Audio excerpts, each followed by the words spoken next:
Everything is going as planned. As I went to the house to pick up something I had forgotten, my husband's voice came from the living room. Your wife should be on her way to the other side soon. My mother-in-law says, I can't believe they despised me so much that they wanted to murder me after living with me for so long. Normally, I would have questioned my husband and mother-in-law right away, but I didn't dare to do so because of my profession. I began my fight to expose them for the evil they had done the next day. Kathy Smith is my name. Ryan, my husband, is 3 years older, and we married 3 years ago. We met at my husband's workplace during a traffic safety class. At the time, I was a police officer in the traffic division. It was my first traffic safety class, and I was nervous because I was not used to speaking in front of large groups of people. I was impressed by the way he talked to me to calm me down. We became good friends as it was, but despite being married for many years, we still did not have children. I wanted to have children as soon as we married, but Ryan wasn't so sure. Raising a child is expensive, so maybe after we have a little more money saved up. He says so, but since we both work, I'm sure he's not concerned about money. But every time we discuss children, he dismisses it. I am not alone in my concern about not having children. Heather, my mother-in-law, has always been concerned about our lack of children.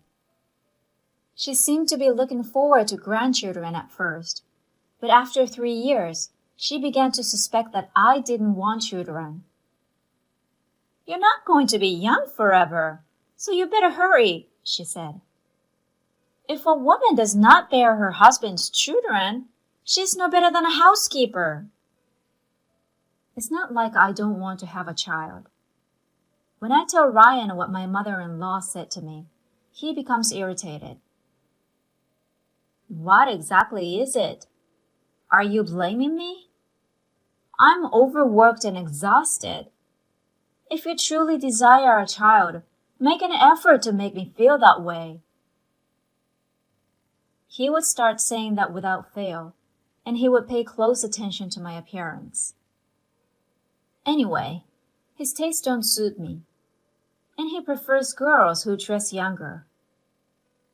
Furthermore, no matter how many times I tell him that I can't be too trendy because I don't know when I'll be called away for work, he doesn't get it. A wife who does not dress well is an unfit woman.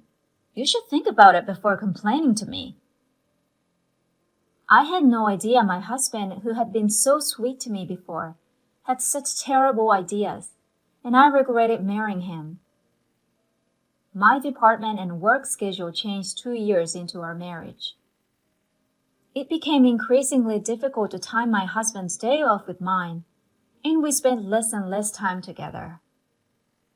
I knew it wasn't good for us, and even when we finally managed to schedule our time off work together, Ryan made plans with someone else.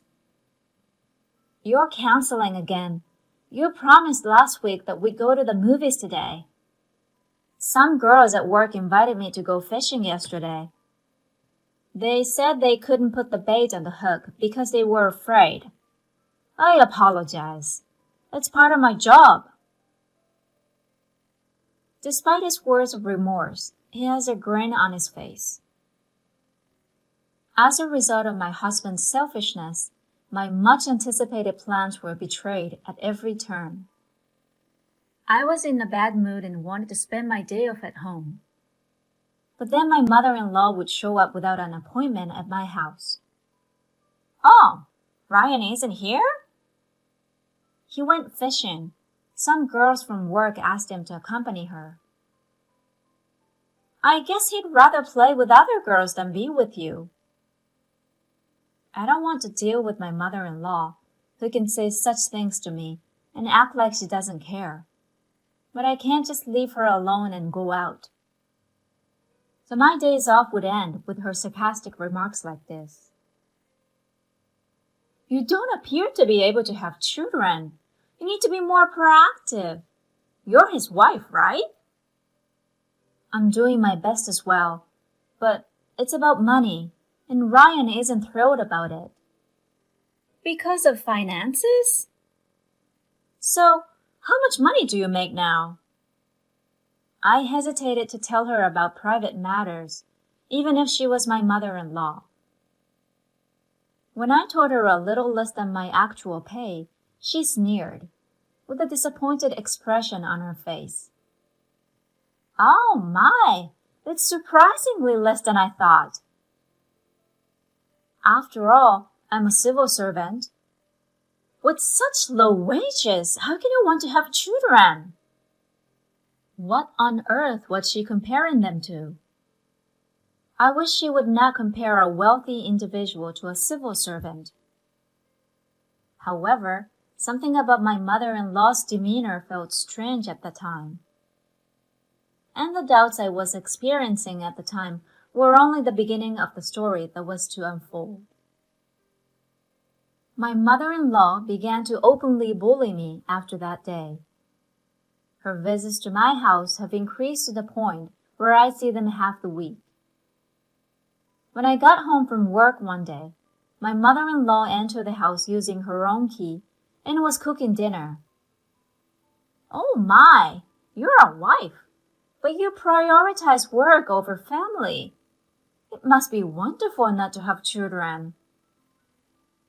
Perhaps it was because of my sarcastic mother-in-law's meals that I was always sick after eating. She would wake me up once when I was sleeping after a night shift. How long do you intend to stay in bed? You're not a good wife if you stay in bed until noon because of your job. This will make a man want to go out and find someone else. She then forced me to eat breakfast. As a result, I gradually discovered that nothing I ate tasted good, and in some cases tasted bitter. After more than a month of this, I was so tired from stress and lack of sleep that I had to go to the bathroom right after eating. When Ryan saw my tired face, he became annoyed rather than concerned. I'd feel down too if you made such a sour face at home. You have been slacking by delegating housework to my mother, so you should at the very least be sociable. She only visits when I'm too busy to do the housework, and she's always sarcastic. You're well aware of this, aren't you? Despite my warnings, he ignored me and continued to watch TV. He refused to listen to what I had to say. Instead, he kept laughing at the TV show, and my rage erupted. Ryan, you don't look at me when we talk anymore. You've started canceling plans with me even on holidays. Are you having an affair? That's a horrible accusation. My husband raised his voice in response to my words. I have a business matters. How can you say that without knowing how difficult it is? You only feel that way because you are the one who's cheating on me. He turned red and spoke in a firm tone. I was too stunned by the power of his words to respond. Furthermore, my husband took it out on the vase on the table, knocking it to the floor and sending shards flying at my feet. You don't have to go this far. That was the first time I had felt threatened by my husband. Such incidents have occurred on numerous occasions since then, and simply being at home with my husband has made me feel uneasy. I had to leave the house for a few days for work one day. I left for my business trip, but I realized I had left my important notebook at the door and forgotten about it. So I hurried back home.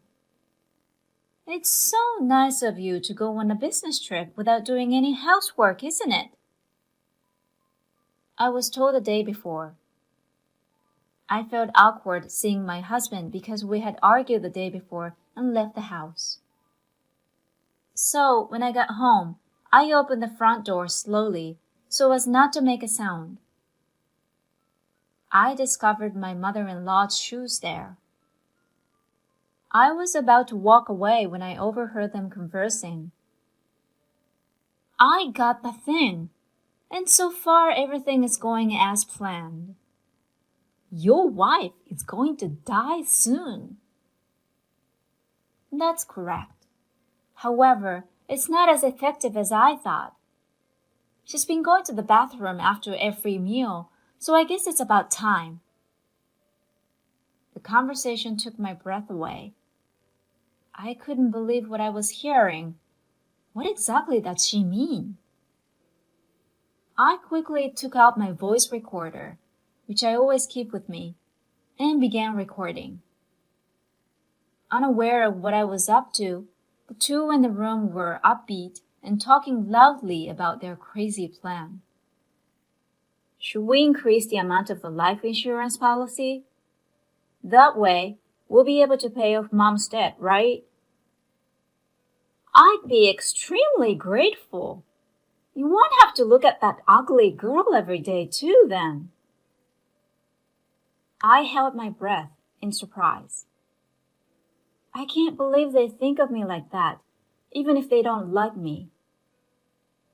In addition, I could hear him saying, she's a police officer, but in the traffic department, so she'll never find out about it. I gradually became more angry than sad, vowing vengeance on them. On my business trip, I kept thinking about how I could get back at my husband. A colleague who was with me was concerned about my glum expression, and when I complained to him, he gave me some unexpected information. He told me that a drunken man had caused a commotion at a club a while ago, and when he arrived, he discovered that the drunken man was Ryan. He said that he recognized my husband's face right away because he was at my wedding. "This is my girlfriend," he exclaimed. "I'll beat up anyone who tries to touch her." Ryan was so drunk, hugging the female workers and kicking the table. But he wasn't drunkenly saying this. He actually appeared to be in a relationship with her. I suspected he was cheating on me. Everything my husband had done up to that point made sense to me. I wasn't surprised as I was shocked, but I was motivated to conduct a thorough investigation into my husband's affairs as well. Watch out. I'm not going to let this go. A week later, my husband abruptly began speaking to me in the same friendly tone he used when we first began dating. I was expecting him to have a hidden agenda, but instead he handed me a document. "Kathy, you always give your all in your dangerous job as a police officer. I admire you as a husband, but I'm concerned about you." What a pleasant surprise. It was a life insurance application. I was convinced that he was considering carrying out the plan. Even so, I wanted to believe Ryan one more time. "Do you really believe that? Is it possible that someone will try to murder me? Would you be concerned if that happened?" I locked my gaze into his.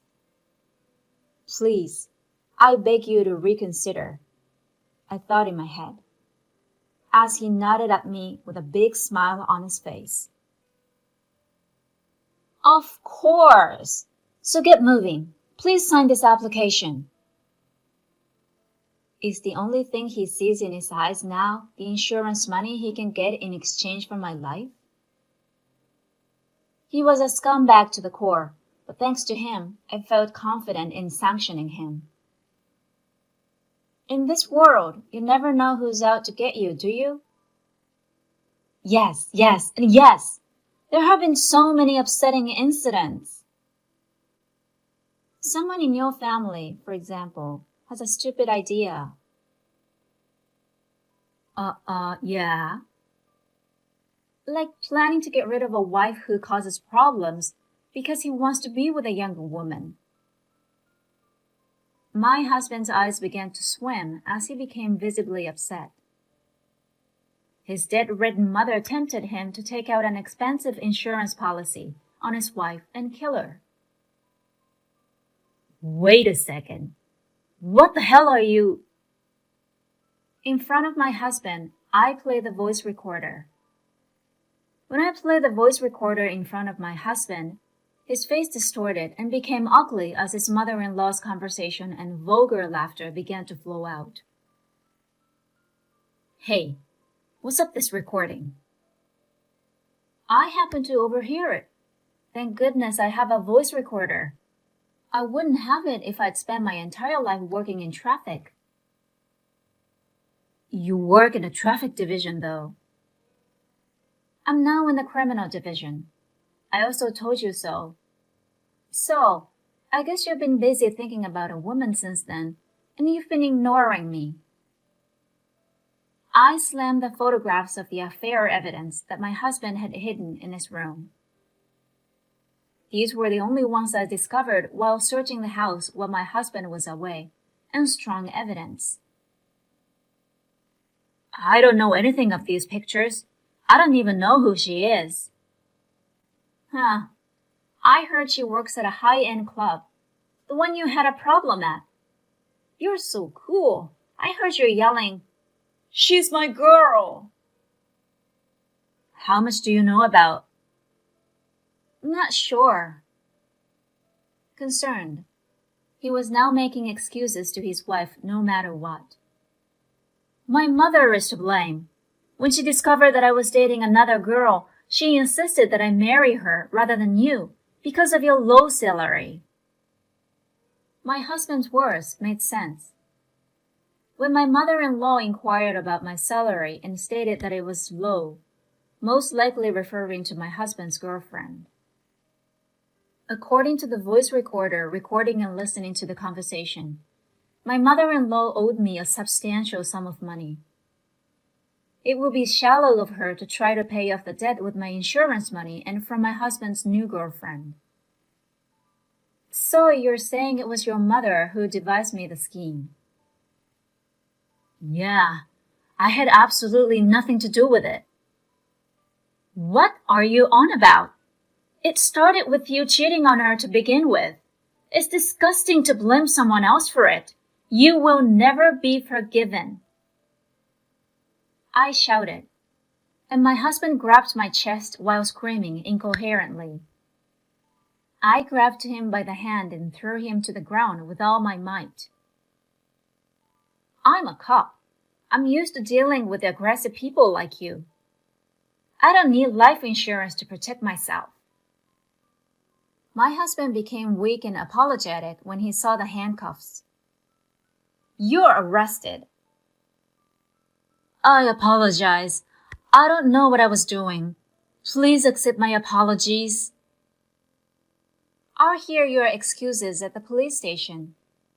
I'll give you ample opportunity to explain.